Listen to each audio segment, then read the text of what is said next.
Bienvenidos al séptimo encuentro de la lectura con los protagonistas de la cultura. En esta ocasión tenemos el inmenso privilegio de poder contar con los directores artísticos de los 3 teatros de ópera más importantes de España. A mi izquierda, Jesús Iglesias, del Palau de les Arts de Valencia, Víctor García de Gomar, del Gran Teatre del Liceu, y Joan Matabós, del Teatro Real. Nos gustaría abordar en esta charla amena un poco los retos que acechan el mundo de la ópera, y hemos decidido titularlo Entre interrogantes y que suena la ópera del futuro. Antes de asomarnos a la bola de cristal, me gustaría que rebobináramos tan solo unos pocos meses para situarnos en los peores momentos de la pandemia, porque ha sido una época en la que se han tenido que tomar decisiones que no estaban contempladas en ningún plan de contingencia, ni el más extremo. Entonces, me gustaría saber cómo asumís ese reto, porque me consta que los 3 teatros que representáis han sido un ejemplo de buena gestión en Europa y en el mundo. Y entonces la primera pregunta que os lanzo es ¿cómo era la situación de los teatros antes de la pandemia y cuál es la situación actual? Si os parece, Jesús. Sí, obviamente la pandemia ha sido un antes y un después, pero un antes y un después sobre todo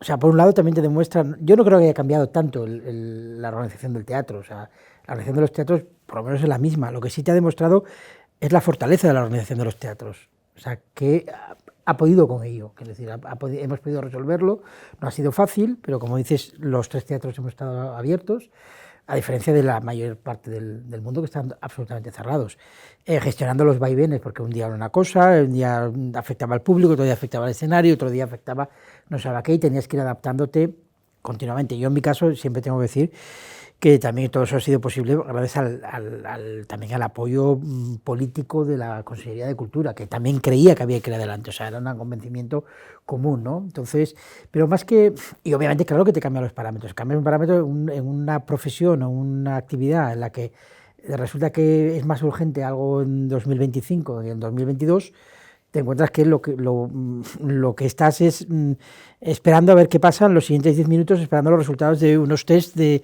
un grupo de gente, que en función de ese resultado te cambia absolutamente las siguientes semanas.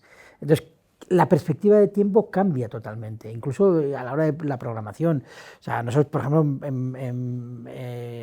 bueno, llegó a ocurrir de alguna coproducción que no se estrenaba y tienes que posponerla porque simplemente no la tienes disponible cuando estaba programada. O sea, pero sobre todo el horizonte temporal. Y yo sí me quedo con la parte positiva de que se ha demostrado la fortaleza de las organizaciones, como en una situación extrema, digamos, que hemos puesto en gran dificultad a todo el personal, a todo, bueno, pues no es que hayamos salido airosos, hemos salido con una nota muy alta, y eso podemos estar orgullosos en ese sentido. Tú, Víctor, ¿qué has aprendido de la pandemia y del confinamiento?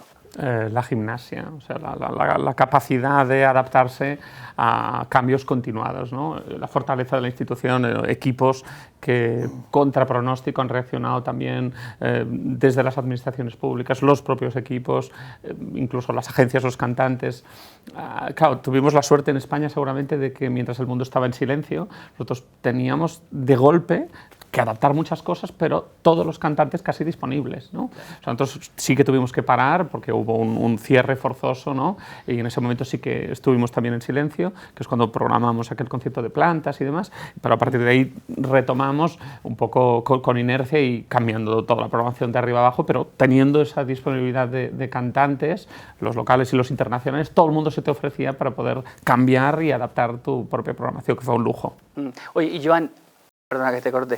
Recuerdo haber leído en una entrevista que te preguntaban sobre esto y hacías una reflexión que me parece muy interesante, y era algo así como que puede parecer aparentemente sencillo en un momento pandémico echar el cierre, pero que luego los teatros que han estado tanto tiempo cerrados les va a costar mucho más la remontada. No sé si eso se ha confirmado. Bueno, me parece que es algo que estamos experimentando en estos momentos, precisamente. Me parece que los teatros que han estado 2 años prácticamente sin actividad, pues han hecho bueno, el público cuesta muchísimo que vuelva, muchísimo.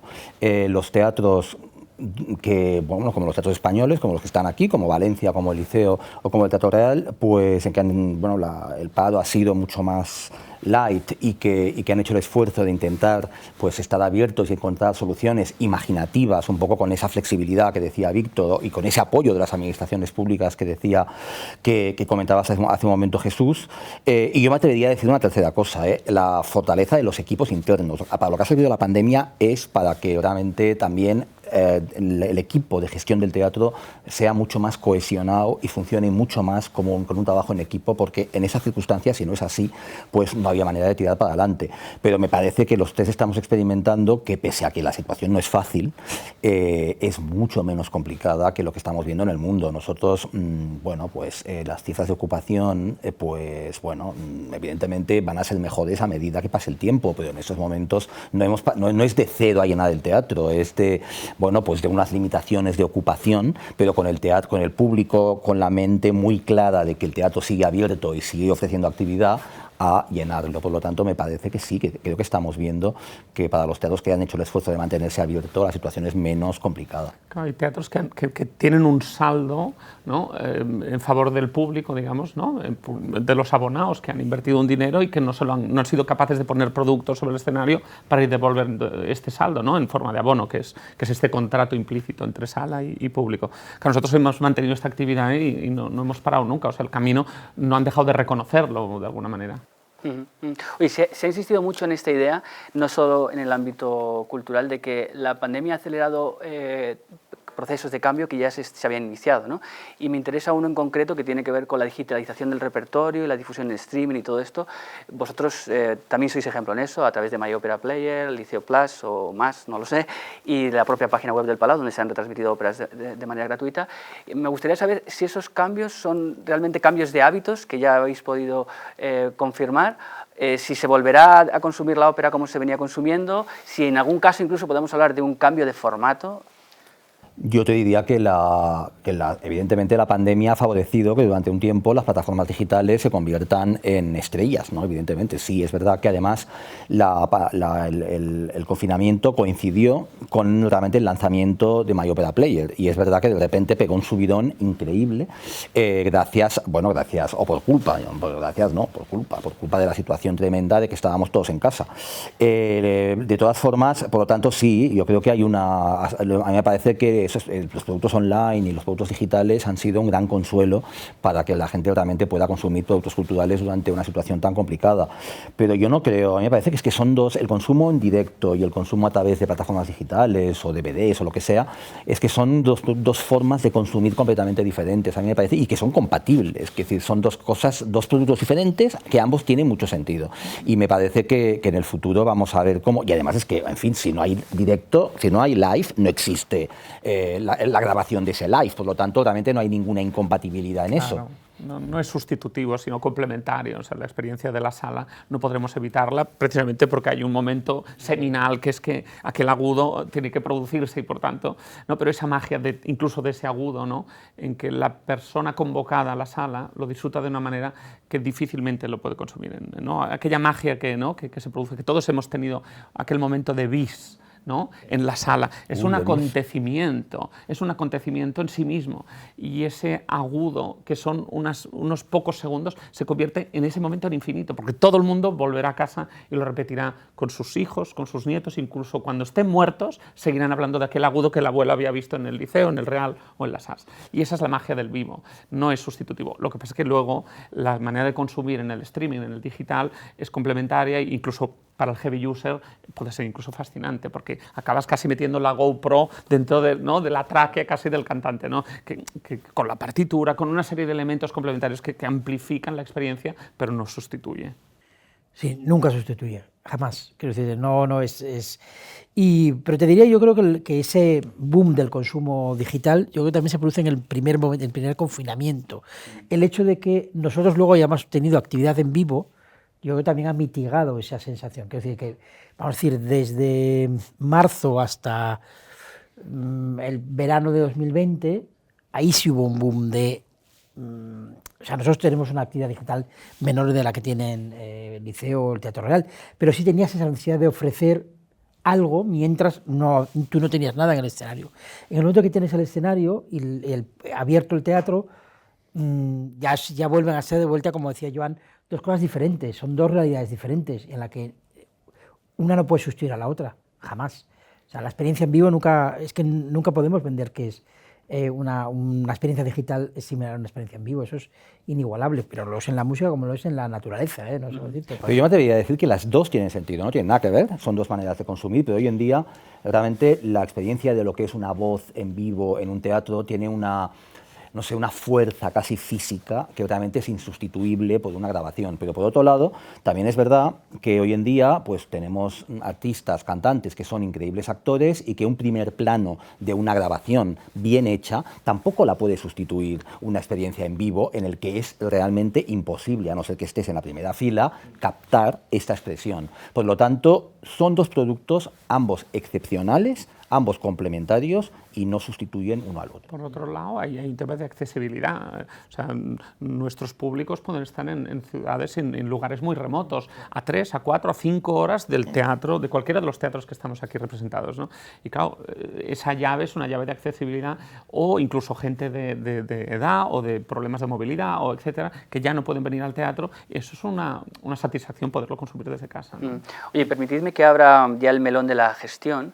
Desde hace ya algunos años la fórmula estrella de los teatros de ópera son las coproducciones, ¿no? Y no solamente es la más rentable, sino también la más estimulante en lo que respecta a intercambio de ideas, a colaboraciones con otros teatros del mundo, y en fin, muy enriquecedora en ese sentido, ¿no?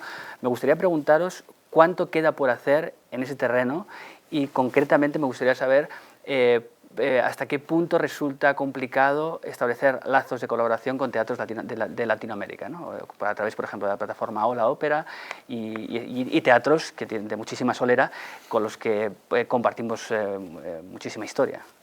Yo diría que las coproducciones es lo más visible, digamos, de la colaboración entre los teatros, pero esto no es ni mucho menos lo único, ni siquiera a veces lo más importante, lo que pasa es que es lo que más se ve.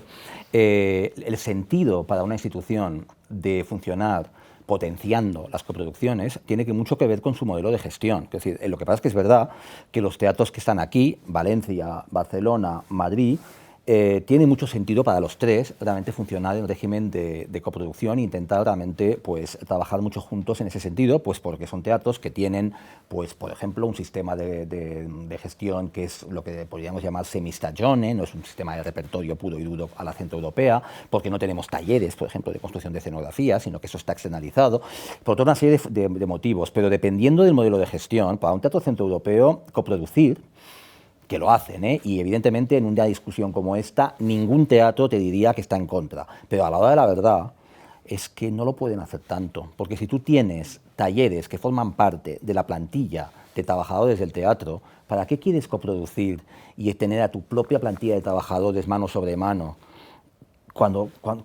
Y además, aparte que cuando construyes una producción, si ya tienes la mano de obra que te va a construir los decorados y el vestuario, realmente lo que te estás ahorrando son los materiales. Por lo tanto, realmente depende muchísimo del modelo de gestión que el funcionamiento a través de coproducciones tenga más o menos sentido. Para nosotros lo tiene totalmente. El Teatro Real, pues cuando coproduce con 3 o 4 teatros, pues a lo mejor estrena el espectáculo y a lo mejor no lo va a reponer hasta al cabo de 5 años, o 4 o 5 años, y por lo tanto es muy fácil encontrar la manera de pactar con otras instituciones el que puedan disponer de periodos de disponibilidad de ese espectáculo para presentarlo en sus escenarios. Si esto fuera un teatro centroeuropeo que necesita esa producción en su temporada durante un periodo limitado de tiempo, para menos funciones seguramente, pero durante un periodo de tiempo cada temporada para reposiciones sistemáticas, muy difícil pactar esto con otros teatros que puedan coproducir. Y esta es un poco la situación también de Valencia y del Liceo, por lo tanto nosotros trabajamos muchísimo en el régimen de coproducción porque tiene mucho sentido por nuestro modelo de gestión y porque además hay una relación óptima con ambos y por lo tanto, pues en fin, fantástico. Dicho de otra manera, o sea, necesitamos trabajar en red porque si no trabajáramos en red sería muchísimo más caro, o sea, asumir, producir cada uno, o sea, porque necesitamos externalizar la gestión de muchos elementos que configuran aquel título, ¿no? Es verdad que en la receta, cada uno tendrá la suya, pero en nuestra receta, que son 9 títulos, 9, 10 títulos, teatros siempre hay 2 de fondo de armario, que son producciones propias que volvemos a traer, pero necesariamente tenemos que ir renovando, ¿no? Refrescando las producciones que aparecen, al menos con 2 nuevas producciones, que en este caso suelen ser una liderada por nosotros y otra en régimen de coproducción. Yo creo que la aplicación a Latinoamérica se la tenemos que dejar a Jesús, que además ha trabajado allí, y por lo tanto, nosotros hemos hecho coproducciones con el Colón, por ejemplo, pero ¿qué opinas? No, bueno, antes respecto a las coproducciones también hay una cuestión, aparte de la cuestión económica, que siempre se pone en hincapié, también hay una cuestión de compartir, o sea, muchas veces tiendes a coproducir con aquellos teatros con los que tienes una identificación conceptual también, quiero decirte, no solamente es una cuestión puramente económica, también es una de compartir la misma visión del espectáculo o de la ópera, lo digo también, porque también hay un enriquecimiento de los equipos de los teatros, porque cómo gestiona, no sé, la ópera de Ámsterdam o cómo gestiona Valencia, la conexión entre los equipos técnicos de producción, artísticos, también te enriquece, ¿no? a trabajar, ¿no? Entonces, no solamente es una pura cuestión presupuestaria, una pura cuestión económica, que también obviamente es importante, pero también es una cuestión de concepto y de trabajar cómodo y de haber una conexión, ¿no? Una química. Y es increíblemente sano para un teatro, porque es que esos teatros que funcionan con producciones que se las autohacen completamente, que funcionan de una forma completamente autista, prácticamente sin conexión con el exterior, esto obliga a que haya un intercambio de información, un intercambio de proyectos artísticos, un intercambio de puntos de vista, un intercambio de soluciones técnicas imaginativas para resolver un determinado elemento de la producción que probablemente cada uno de los teatros resolvería de una manera diferente si fuera el único coproductor, pero que el hecho de que ambos estén compartiendo este espectáculo hace que los equipos técnicos tienen que ponerse las pilas para ver cómo hacerlo para que esto funcione en los otros escenarios. Eso es un enriquecimiento para los equipos, ¿no? Claro. Luego ya ando a Latinoamérica. A ver, yo creo que hay ¿cómo decirte? La teoría es muy bonita, la teoría es muy, parece sencilla, la práctica son 2 mundos muy diferentes, son 2 conceptos de la ópera muy alejados de alguna manera, estéticos, por ejemplo, también. Luego hay una cuestión también de capacidad técnica, o sea, al final, dime cuántos teatros latinoamericanos tienen la capacidad técnica o que tiene sentido desde el punto de vista logístico y técnico de coproducir con grandes teatros. Al final te quedas prácticamente con uno. Ya.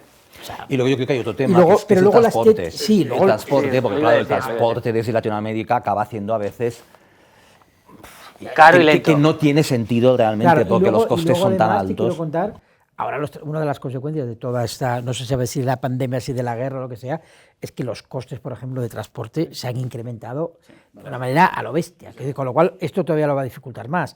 Que también muchas veces ellos lo que hacen a veces, o lo han hecho, ellos incluso alquilaban o coproducían, lo que hacían era en sus propios talleres, porque volvemos a lo que comentaba Joan, por ejemplo en el Teatro Colón, donde yo trabajé, tienen talleres. Entonces, claro, el traer una producción que ya ha construido en Madrid significa que tienes a tu gente parada. Entonces, también ellos a veces utilizan la fórmula de yo construyo mi versión de la producción. Yo sé, sí. Aparte que me ahorro el transporte y me ahorro... Pero también hay una cuestión también de la programación, las programaciones no se hacen con tanta anticipación.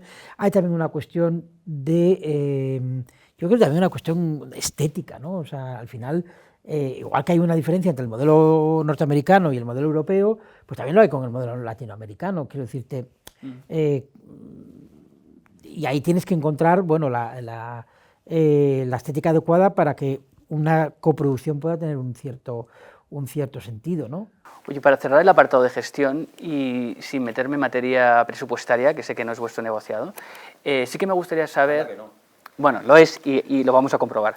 Sí que me gustaría saber hasta qué punto el hecho de que en los últimos años se haya equilibrado mucho la balanza de aportaciones público y privadas, eso afecta a la programación o al menos a vuestra sensación de responsabilidad con el público. Es decir, el hecho de que el dinero venga por una vía privada os hace pensar en un determinado tipo de público, más o menos en la taquilla. El hecho de que sea dinero público os permite arriesgar más o menos. ¿Cómo se conjugan esas? Las variables que dices, o sea, digamos, lo que estás diciendo es la estructura de ingresos de la institución.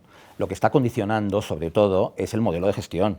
Eso es lo que tiene, que es un teatro que tiene un porcentaje de subvención del 80 o 85%, como pasa en toda Centro Europa, una parte de venta de entradas que es 12%, 15% del presupuesto y una parte, digamos, de patrocinio privado residual, no tiene el mismo modelo incluso la misma estructura organizativa que los teatros un poco pues, que están aquí, ¿no? Los teatros españoles que tienen un porcentaje de subvención mucho más baja, una gran participación de la parte de patrocinio y una gran dependencia de la venta de entradas. Y esto afecta al modelo de gestión del teatro. Es decir, hace falta estructurar el teatro de una forma muy diferente en un caso y en otro.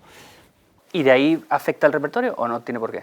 Hay una sensibilidad seguramente para aceptar que lógicamente en esa misión pública, porque dispones de unos recursos amplios públicos, en esa misión tienes que pues, incorporar a compositores nacionales, artistas nacionales que de cualquier otra manera ya haríamos naturalmente, pero que tienes que tener ese elemento también porque eres observado desde una mirada pública y lógicamente en el beneficio de corresponder con esa mirada pública, lógicamente pues no te debes solo a un repertorio clásico, sino te permite arriesgar, hacer crecer el público, llevarlo con unas propuestas estéticas un poco más arriesgadas, llevarlo en un viaje, ¿no? Porque de una mirada completamente clásica y privada, seguramente acabaríamos con los títulos de siempre, ¿no? El canon más ceñido a los 15, 20 títulos que dan más taquilla. Y creo que estás preguntando si con un 80% de subvención puedes tomar más riesgos que con un 30% de subvención. Pues evidentemente que la respuesta es que sí, pero la otra respuesta es que nuestro trabajo consiste en que esto no se note. Vale. Vale. Y te voy a lanzar una pregunta que tiene que ver con esto. Es una pregunta un poco capciosa porque viene precisamente a tirar del hilo de esta cosa del canon frente al riesgo, ¿no? Y es hasta qué punto existe una correlación entre los títulos populares y los más arriesgados, o dicho de otra manera, ¿sirven los ingresos de taquilla de una Traviata, una Tosca, para sufragar un Bosek o un Ángel de Fuego? De alguna manera sí, porque al final lo que te quiero decir a nosotros, y a ver, en el Teatro Real, cuando yo trabajé era así, me imagino que seguirá siendo, y me imagino en el Teatro Liceo será bueno, es así igual, en todos los sitios. porque es igual en todos los sitios. Quiero decirte, tú tienes a ti te dan un nivel de gasto que tiene que tener un objetivo de ingresos que cumpla. O sea, los gastos están relacionados con los ingresos y te dicen, tú puedes, bueno, te dan o menos 1 millón o más 1 millón o lo que sea, ¿no? Entonces tú al final lo que tienes es que equilibrar, conseguir los ingresos. Y claro que si vas a hacer o títulos más caros o títulos donde sabes que el ingreso va a ser menor, porque obviamente todos sabemos que Bosek no vende lo mismo que Traviata, eso, vaya, ni aquí ni en... Bueno, hay que decir que tu Bosek ha tenido muchísimo éxito. Sí, éxito. pero quiero decir que es una realidad siempre, ¿no? O sea, que hay títulos que venden sin anunciarse prácticamente, y hay títulos que cuesta más venderlos. Es así, no hay nada malo en ello. Lo que quiero decir es que tú al final, cuando haces la programación, tú al final tienes que equilibrar todo eso para que al final del año, porque los presupuestos son anuales, eso cumpla el objetivo. Si lo cumples haciendo una ópera más cara pero teniendo mayor ingreso, o al revés, o eso ya depende al final tienes que jugar con ese equilibrio, ¿sabes? Entonces, pues sí, de alguna manera, un título popular que tienes, o cuando haces como decía Víctor, repones un título, haces una reposición propia que estás reponiendo, tienes menor gasto. Entonces te permite gastar más en otro espacio. Al final en la programación no deja de ser un equilibrio permanente para cumplir los objetivos, incluso los económicos. Seguimos avanzando por estos criterios a la hora de programar y permitidme que me ponga un pelín filosófico por aquello de que los buenos libretos parecen inmunes al paso del tiempo, sobre todo si vienen acompañados de buena música. Nos seguimos reconociendo en las radiografías del Orfeo, la Flauta Mágica, Traviata, pero es indudable que cada época tiene sus propias óperas, ¿no? Entonces me gustaría preguntaros cuál creéis que es la temática que podría servir hoy para atraer a la gente a la ópera con nuevos estrenos. Pues sacralizamos a veces ciertos libretos mencionados de la Flauta Mágica, donde hay un maltrato a la mujer, hay el esclavismo, o sea, hay un montón de elementos que ahora mismo vistos desde una mirada del siglo XX no se sostienen. Casi deberíamos advertir antes de cada título de los muchos que pasan por nuestros escenarios de que lo que están a punto de ver, pues hay una sensibilidad especial, ¿no? O sea, fumar mata, pues igual que hay que advertir que seguramente hay ciertos momentos en cada una de las óperas que son maravillosas y mágicas, pero que hay que advertir que pueden afectar la sensibilidad de una lectura comprometida del siglo XXI, ¿no?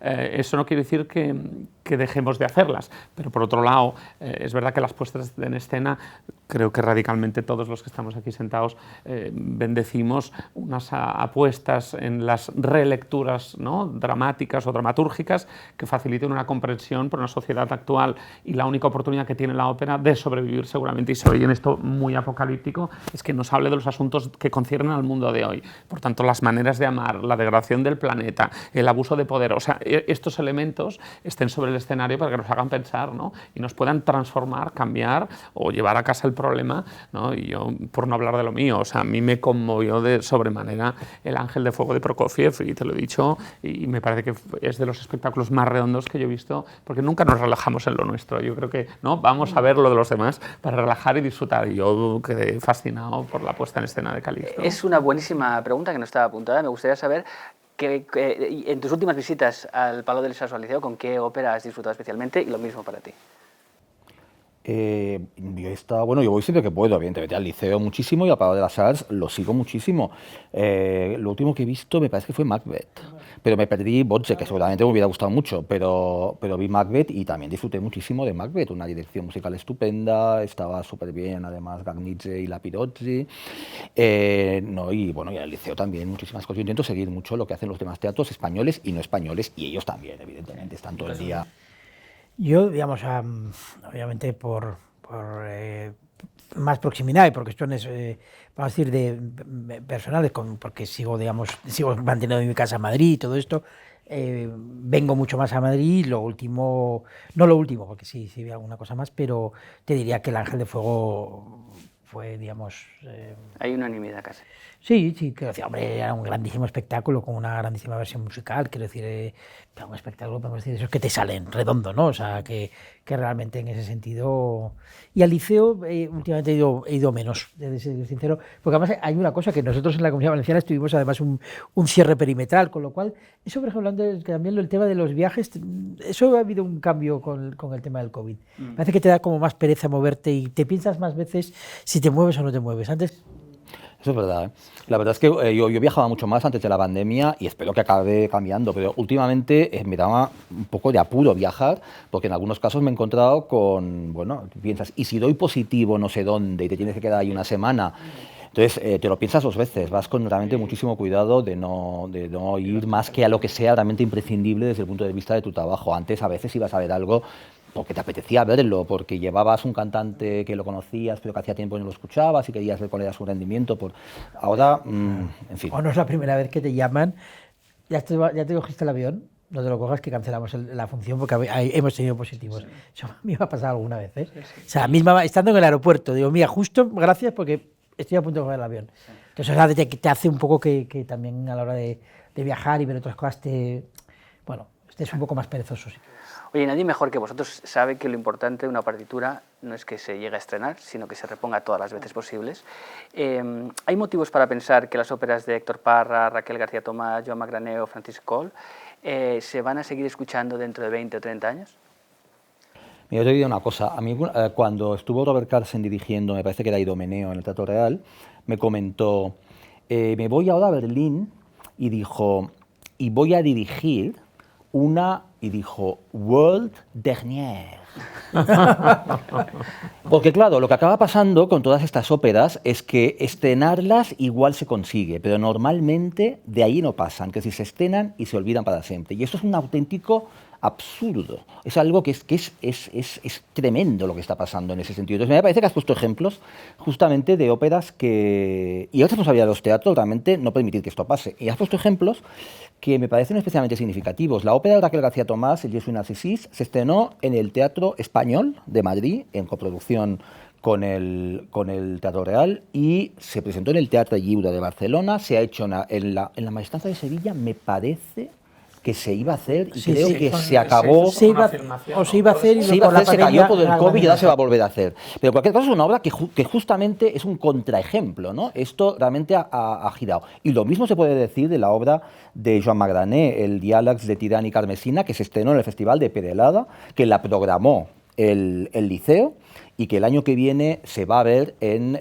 Teatro Real en colaboración con Teatros del Canal. Por lo tanto, me parece que ese es el camino, realmente, de que las obras se estrenen y las obras que tienen una calidad, que tengan un poquito de circuito y de recorrido para verse más allá de una vez. Yo creo que también depende un poco de la reconciliación de esos creadores que parten de un lenguaje también que conectan con ese público. Entonces también hay un poquito que yo creo que los teatros tienen una gran responsabilidad en ese tema, pero también me parece que, vamos a ver, cuando Verdi componía una ópera para la Scala, lo hacía con los medios que tenía la Scala, no un espectáculo que le costaba a la Scala lo que estaba nunca visto para que se acabase convirtiendo en algo que se podía hacer con mucha suerte una vez, sino que me parece que también hay que tener por parte de todos, teatros, directores de escena, escenógrafos y también compositores, un punto de sentido práctico.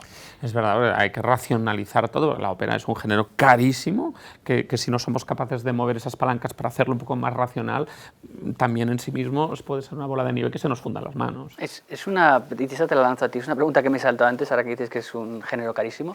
Se suele decir que la ópera es un género deficitario, ¿no? Que jamás podría depender única y exclusivamente de la taquilla. ¿Qué opinas de esto? Bueno, eso que es una realidad y es verdad. Quiero decir, pero es que hay una cosa que también te quiero comentar. Nosotros, al final, de alguna manera, es una actividad artesanal, lo hace todo gente. Una orquesta son músicos, el coro son personas, los técnicos, por mucho que esté mecanizado el teatro, hay técnicos. Maquillarte tiene que maquillar una maquilladora, los de vestuario, o sea, al final todo es hecho por personas. Quiero decir, entonces no puedes sustituir entonces, al final, las personas, obviamente, gracias a Dios, con todos los derechos sociales, con todos los... O sea, bueno, al final es una actividad cara porque implica mucha gente. Eso es lo que decía William Baumol, ¿no? Esta es una actividad, de hecho, no solamente la ópera, las artes performativas en general, a las que no se pueden aplicar las estrategias de productividad, de aumento de la productividad de otras actividades humanas. Pero es que no hace falta que vayas a la ópera, un cuarteto de cuerda. Eso es el ejemplo que pone Baumol además en su estudio. Un cuarteto de cuerda se tiene que hacer con 4. Es que tú no puedes decir, lo vamos a hacer con 2. No, es que tiene que hacer con 4. Y no lo pueden tocar al doble de tiempo para que en ese momento espacio-temporal se pueda interpretar. Es que no se puede, es que es lo que es. Y es lo que es en el siglo XVIII y en el siglo XXI. Y es así. Entonces realmente... Igual. Y además, esto que dices, pues tienes toda la razón, pero es que esto no es ningún descubrimiento. Quiero decir, la historia de la ópera se puede resumir en una frase. ¿Quién paga la factura? Quiero decir, siempre la ha pagado alguien. Puede ser que fueran los mecenas yo qué sé, de Mantova y de no sé qué. Puede que fueran pues cortes en un momento dado, puede que fueran patrocinadores, puede que fueran administraciones públicas, pero al final siempre hay alguien que es quien le llega la factura y bueno, pues es lo que es. No, y es importante además que el público que va a la ópera también entienda que ellos, por mucho que paguen, no están pagando para nada el coste real. O sea, que al final otros muchos también pagan. Por eso yo, en Valencia hay un peso de la aportación pública muchísimo mayor, que creo que en el caso del Liceo del Real, al final dices, yo tengo que aumentar la rentabilidad social de la institución incluso para la gente que no viene a la ópera, que también, por lo menos, aunque le paguen la ópera a los que les gusta la ópera, también ellos tengan de alguna manera un beneficio, que no se lo queden al final el grupo reducido de los que vienen a la ópera. Entonces, de ahí mi intención de que la institución sea una institución mucho más abierta y la búsqueda permanente del aumento de la rentabilidad social, para que al final, incluso el que le paga la factura al otro, pues bueno, por lo menos algún beneficio tenga. No, es que además pagar la factura se entiende mucho más si hay una difusión masiva del producto. Y ahí enlazamos con tu tema de antes de la difusión audiovisual. Quiero decir, realmente los teatros tienen que hacer el esfuerzo en directo o por estrategias de difusión audiovisual de llegar de forma realmente masiva para que ese patrocinio, esa subvención que tienen, que ciertamente en los teatros españoles es mucho menor que en los centros europeos, pero es importante, es una parte muy sustancial del presupuesto de la institución, pues tenga sentido para quien te la está dando, porque eso esté llegando mucho más allá de lo que son las paredes físicas del teatro y la capacidad necesariamente limitada que tienen nuestros teatros.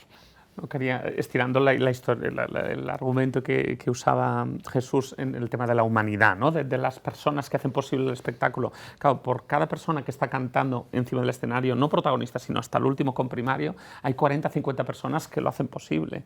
Claro, es el milagro que cada noche se levanta el telón y no falla nadie, y a la hora todo el mundo... O sea, muy pocas veces tienes que ir a buscar a un cantante al hotel que se ha dormido. Muy pocas. ¿Ha pasado alguna vez? Pero muy poquitas. A mí en el camerino se me ha dormido. No me hagas hablar. Bueno, pero poquitas por lo que podía llegar a pasar, poquitas. O sea, es casi un milagro cada noche bueno, que Pero hay el factor humano. Brubeck de Burgos siempre decía que la ópera es el arte de la taquicardia, estar siempre al límite, ¿no? Bueno, esos los jumpings, las sustituciones, pero bueno, hemos adquirido mucha práctica en muchos años. Oye, ya ves que le iba eso, le iba eso de salir al foso y decir, vamos a ver quién me sale hoy. Exacto. ¿Hay una Turandot en la sala?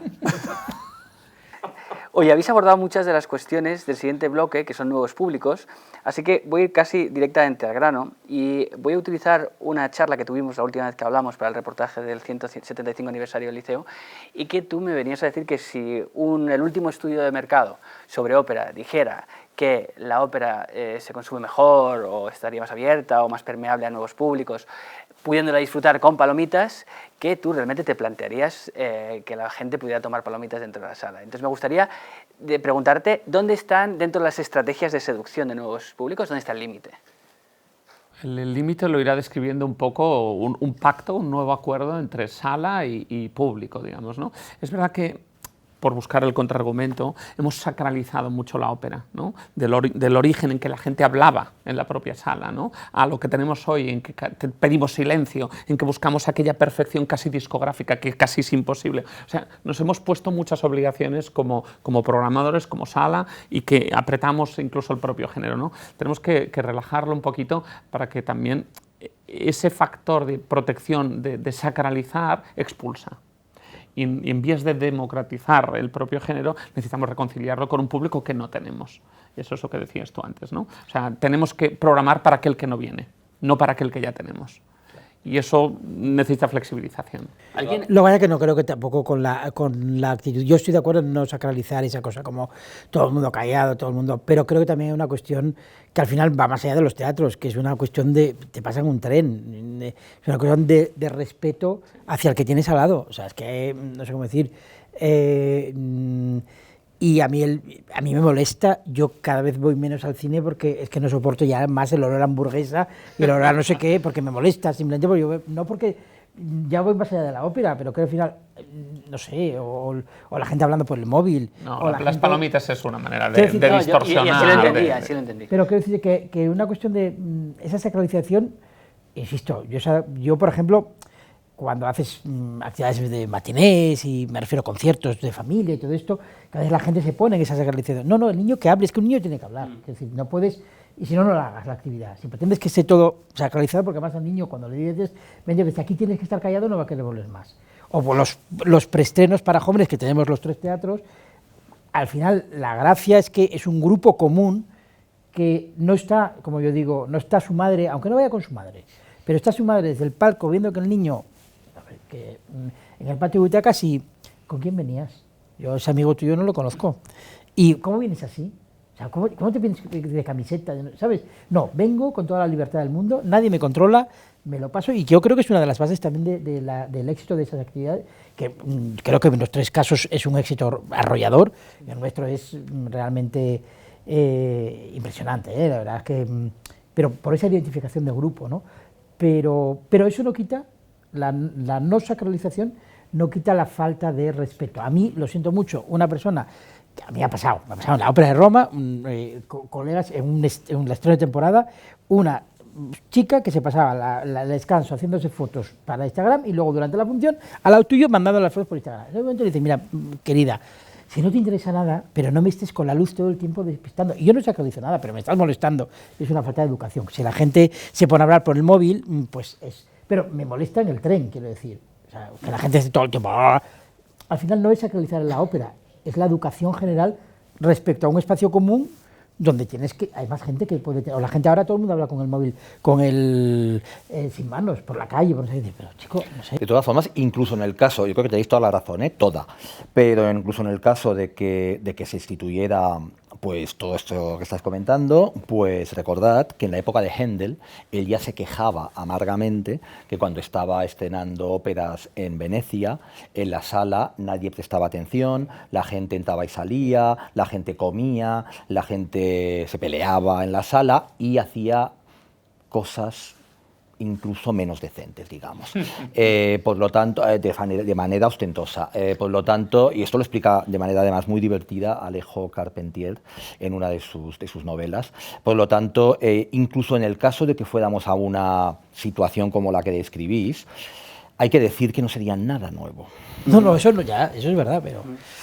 Oye, se suele hablar del público como una masa uniforme cuando vosotros sabéis, mejor que nadie, que hay segmentos, y esa es mi pregunta, casi irreconciliables. Y mi pregunta es, ¿pueden convivir en un mismo espacio y en un mismo breve periodo de tiempo, que es el que dura una representación, la idea que tenemos del veterano melómano que ya peina canas con un joven aficionado a TikTok, que a lo mejor no sabe mucho de ópera, que siente curiosidad? ¿Son compatibles?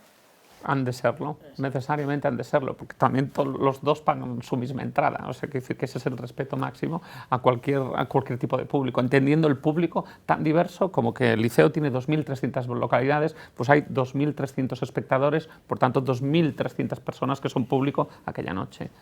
Al final es un poco la clave de nuestro trabajo, cómo combinas eso, ¿no? Cómo consigues... Yo al final siempre digo, nosotros en Les Arts tenemos 2.000 abonados, 5 funciones, son 7.000 localidades. O sea, tú tienes 5.000 localidades más que no son tus abonados. O sea, igual que también muchas veces tendemos a poner en el centro a ese grupo de el aficionado a la ópera, que luego en todas las ciudades es un grupo más o menos reducido, pero es que hay mucha más gente que busca otra cosa más allá de esa pasión casi obsesiva por la ópera, por la historia, por la tradición, que en el año 55 no sé quién cantó. A ver, aquí en Madrid, cuando yo vine a ver a Madrid, en una época a todo el mundo le hablar por Esquipa, pero perdona, es que nadie por edad había escuchado Esquipa en su vida. O sea, no es que ni Kraus cantaba como Esquipa. Y dices, ¿y quién escuchó a Esquipa de todos estos? Ninguno, es que nadie tenemos la edad. Sí, yo creo que tenemos una cosa de amor-odio entre fascinación por la cosa experta, ¿no? Y por otro lado, evidentemente, la ópera no puede estar en manos de eso. Quiero decir, está muy bien ser muy experto, yo mismo soy un mitómano compulsivo cuando por las noches tarde con un gin tonic, pero lo que pasa es que me parece que obviamente la difusión de la ópera no pasa por ahí. Luego además... El público es mucho más amplio que todo, que ese grupo que pensamos, que un grupo de opinión al final. No que crea la opinión, pero... Lo que mitificamos y colocamos en los altares en un momento dado, en el momento en que estaba delante del público, era enormemente criticado. Y cuando tienes una cierta edad te das cuenta de eso, de que hoy en día están en los altares y no pueden hacer norma en el Liceo porque no sé quién la cantó. Pero es que yo estaba cuando la cantó esa y también la ponían pringando porque no era como la otra, que en aquel momento estaba en los altares. Entonces, claro, llega un momento que lo que te provoca es algo, por un lado, entrañable, pero por otro lado es un poco hilarante. Bueno, hemos llegado ya al último bloque, que lleva por título Nueva generación de artistas, y a modo de introducción diré que parece que a través de los teatros que representáis el relevo de talento y generacional de artistas está garantizado a través del Crescendo Teatro Real, del Liceu Mar, que está en marcha, y del Centro de Perfeccionamiento del Palau de les Arts. Lo que pasa es que en los últimos años parece que se ha incrementado el número de artistas españoles y no parece casual. Entonces, mi pregunta, la que quiero lanzaros es ¿hasta qué punto el criterio de nacionalidad, procedencia, se tiene en cuenta a la hora de elegir los cats y a qué obedece que cada vez haya mejores y más cantantes españoles, no solamente en nuestros teatros, sino fuera? El criterio no es el pasaporte, el criterio es la calidad y la excelencia. Este es el criterio. Otra cosa es que yo me pongo muy contento cuando esta excelencia y esta calidad la da un cantante español, pero no está ahí por el pasaporte, está ahí porque es un buen cantante, porque es alguien que tiene un potencial y porque está dando unos niveles de excelencia completamente satisfactorios. Lo cual es un consuelo. Sí, pero es que me parece además que esta es algo que es conveniente para el teatro, obviamente, y para los cantantes, porque el motivo por el que el hecho de que un cantante que ha cantado un determinado cast en el Teatro Real español sea contratado inmediatamente en otro sitio cuando tienen una emergencia, pues en Covent Garden, por ejemplo, es porque lo que se sabe es que si está en el cast del Teatro Real es un cantante que tiene un nivel y por lo tanto pueden invertir en él también otros teatros. Si resultase que lo que se dice por el mundo es que si tienes pasaporte español ya puedes cantar en el teatro, pues eso no pasaría. Y eso sería una gran lástima también para los cantantes, porque el teatro tiene que hacer de trampolín para jóvenes talentos. Y ese trampolín lo hace manteniendo un nivel de excelencia y de calidad y de exigencia alto. Bueno, hay que hacer este acompañamiento necesario al talento, pero siempre desde el reconocimiento a ese talento. Si no lo hubiera, no se justificaría esa presencia. Por tanto, focalizarnos, identificar ese nuevo talento, hacer ese acompañamiento en esos roles donde pueden realmente destacar, y esa validación la dirá cuando ese mismo cantante, que lo decía Joan, ultrapase nuestro propio teatro, ¿no? Esa es la validación, el sello de calidad finalmente, que ya no es solo el que diga el propio Liceo, sino es el que diga otro teatro.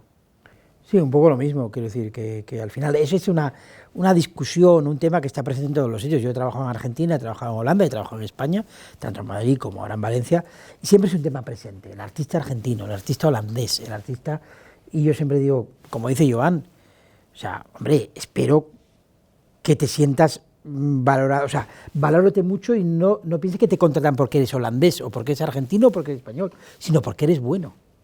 O sea, porque si no, es una simplificación, es una incluso minusvalorar al artista. Y obviamente también, sí, el criterio de trabajo es el de la calidad.